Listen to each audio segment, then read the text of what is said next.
Hello folks, I'm Brian Manzella. Brendon Todd captured the HP Byron Nelson Championship for his first victory on the PGA Tour. I'm going to show you two things Brendon does with his golf swing that I think is a great idea to copy. And if you can apply them to your golf swing, I promise you fantastic results.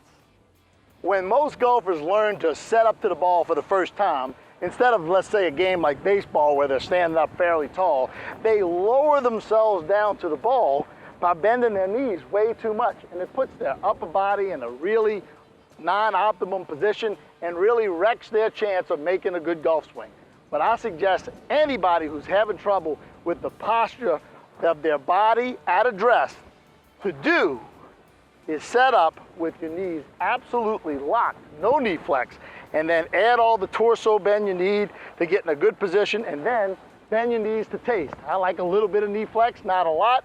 Brendon Todd has very little. That's gonna put your torso in a position and your lower body in a position where you're gonna be able to move a lot better, and you're gonna be able to control the plane of the club head, which is the most important thing that posture is gonna let you do besides create some speed.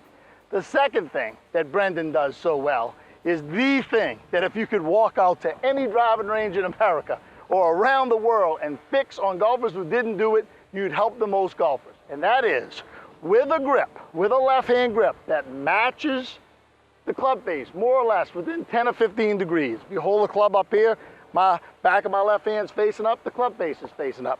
Then on the backswing, have a flat left wrist at the top of the swing, a la Jack Nicklaus, Johnny Miller, Sam Snead. These are pretty good people to copy, right? Tom Watson. So, a lot of people know that, but how the heck do you get that wrist flat? Seems very easy to have it cupped at the top. Well, remember folks, if you have mid-body hands, which I like, you're gonna have some bend in that left wrist at address. All you need to learn to do is bend that right wrist straight back, like you had a little pin right here. Just bend that right wrist straight back. That'll flatten the left wrist. The rest of the backswing will just be a little bit of wrist cock and arm roll, and you'll be thrilled. Flatten that wrist out, roll your arm a little bit, and cock your wrist. You'll be in a great top of the backswing position. Make sure when you start down to turn that club face a little bit off the plane as you get to the middle of the swing. And a lot of people that have sliced the ball on every shot of their whole life will hit a nice straight ball as hard as Brendon Todd did down the stretch to win his first PGA Tour event. I promise you folks, work on it in the mirror first, take it to the range and then the course, and you're gonna be just thrilled with the results.